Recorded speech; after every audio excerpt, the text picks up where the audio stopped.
Buenos días, profe Zamora, profe Ramón. Mi nombre es Gibran Camilo Silva Pérez. Soy estudiante del tercer semestre de la carrera de Ingeniero Agrónomo. Y en este video les voy a presentar el reporte de práctica de la tercera práctica de laboratorio de este curso actual. Empecemos con lo que es el reporte de práctica. En este caso, la tercera práctica, el tema principal es la existencia de la presión atmosférica. Como una breve introducción, me gustaría explicar lo que es la presión atmosférica. Por definición, es una magnitud física que representa el peso que ejerce la atmósfera sobre lo que es la superficie terrestre, la Tierra. Este fenómeno, aunque no se puede percibir así realmente en la vida cotidiana, tiene una influencia directa muy importante en muchos procesos naturales, tecnológicos, como lo que es el clima, la navegación aérea, en nuestro caso, la hidráulica, y tiene repercusiones en muchos instrumentos de medición. Como objetivo, de manera resumida, nosotros queremos comprender y observar de primera mano lo que es el fenómeno de la presión atmosférica. ¿Cómo lo vamos a hacer? A través de experimentos. Haremos lo que son recreaciones, pequeñas recreaciones del mismo fenómeno de la presión atmosférica. Y gracias a estos experimentos, en base a estos, podremos entender y también podemos explicar el fenómeno. Aquí una lista de los materiales que hicimos uso para este caso y las fotos respectivas. Bueno, empezamos con lo que es el primer experimento y les pongo un video de lo que fue. En este caso usamos lo que es el tarugo, el palito ese de unos 30 centímetros, el hilo y los globos. Prácticamente en cada punta amarramos un globo. Y en este caso lo que hizo mi compañero fue soplar en medio de los dos globos. ¿Y qué pasa? Cuando soplas en medio de los dos globos se juntan. Y explicaremos más adelante por qué pasa esto. Para el segundo experimento fue muy sencillo. Solo usamos lo que es un popote de plástico, dos chiquitos, y una de las bolas de unicel. Y como pueden ver en el video, prácticamente soplamos a través de lo que es el popote y se ve la bolita de unicel flotando. También explicaremos por qué. En el siguiente experimento solo hicimos uso de dos latas. Ahí se puede ver cómo yo soplo en medio de las dos latas y como que las latas se juntan, chocan, igual que con los globos. En el cuarto experimento, lo que en la foto se puede alcanzar a ver, yo también pusimos dos popotes, uno de los duros y otro de los de plástico, formando como una T. Lo que pasaba es que yo soplaba el popote y prácticamente el agua, en vez de irse para abajo, el aire, el popote de plástico lo que hacía era como agarrar agua, y consecuente a esto el agua salía del otro extremo en vez de soplar para abajo, y pues también explicaremos por qué pasa esto. En el quinto experimento se usó uso de la secadora, el tubo ese grande de servilletas y las bolitas de unicel. Lo que hicimos prácticamente fue las bolitas de unicel las poníamos en el inicio del tubo, luego con la secadora la poníamos en el otro extremo y la poníamos a jalar, a funcionar, y lo que hacía era como jalar aire y hacer que las bolitas de unicel salieran expulsadas. En el sexto experimento usamos el vaso, una jarra en este caso de agua y papel, y como se puede en el video, pusimos el papel adentro del vaso y al hundirlo de esa forma notamos que pues el papel que está dentro del vaso no se moja, y también explicaremos por qué. El séptimo experimento también fue muy sencillo, solo usamos uso del popote. Lo que hizo nuestro compañero ahí nomás era meter el popote dos veces, uno presionando, haciendo como un tapón con el dedo.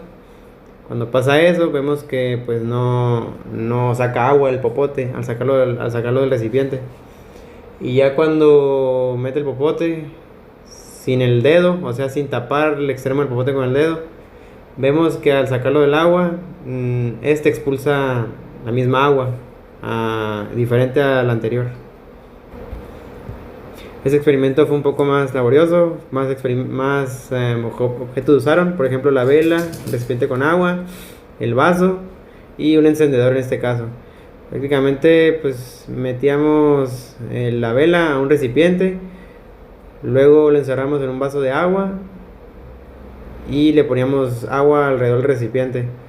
Y en este caso en el video se observó que al prender la vela en el vaso adentro, lo que hacía era como succionar agua, el agua que está alrededor, y consecuente también la vela se apagaba. Así que en base a los experimentos que hicimos, pudimos sacar nuestras conclusiones para así poder explicar cada uno de ellos. Ahora, en el experimento 1, el primer experimento, el de soplar en medio de los globos, prácticamente es una demostración de las más usadas de lo que es el principio de Bernoulli.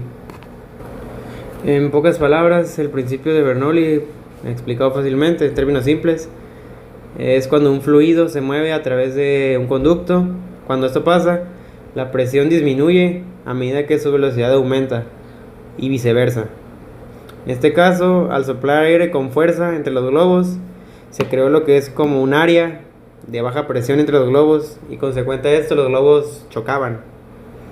Después tenemos el segundo experimento, que también es una demostración del principio de Bernoulli. Al soplar por el popote, el aire lo que hace es generar una corriente ascendente que al pasar por el agujero levita lo que es hace que flote la bolita de unicel que usamos, explicándose el mismo principio de Bernoulli que yo dije anteriormente.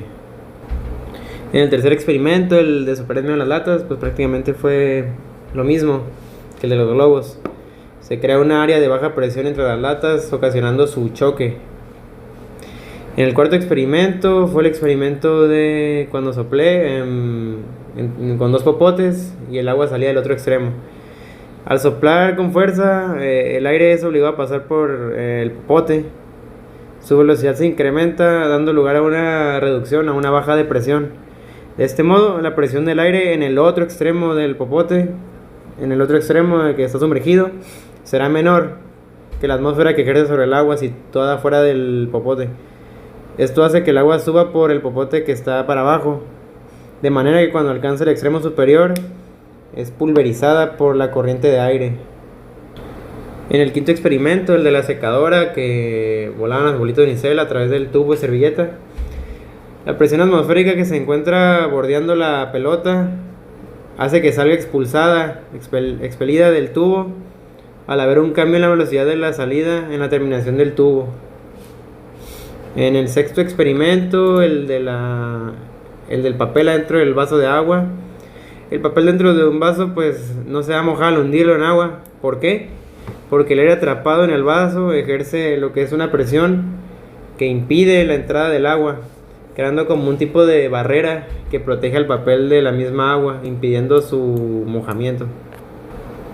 En el séptimo experimento, el del popote, meterlo con el dedo y luego sin el dedo tapando.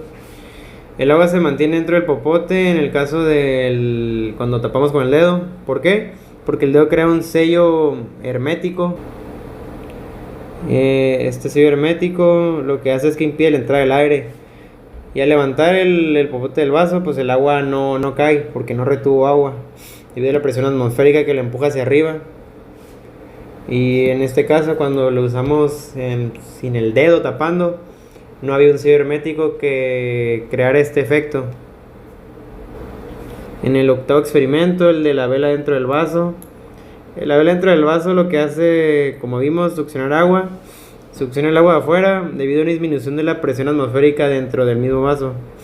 La llama consume el poco oxígeno que queda en el vaso y calienta el aire, con lo que al apagarse la vela, el aire se enfría y se contrae, creando un espacio con menor presión. La presión del aire exterior, que sigue siendo constante, que no cambió a diferencia de la que está dentro del vaso, empuja entonces el agua hacia el interior del vaso para llenar ese vacío que se creó y de una forma poder equilibrar la presión. Estuvo interesante la verdad esto. Y aquí una de las fuentes que usé para poder explicar los experimentos, lo que es el principio y por qué pasaban las cosas. Y muchas gracias por tu atención.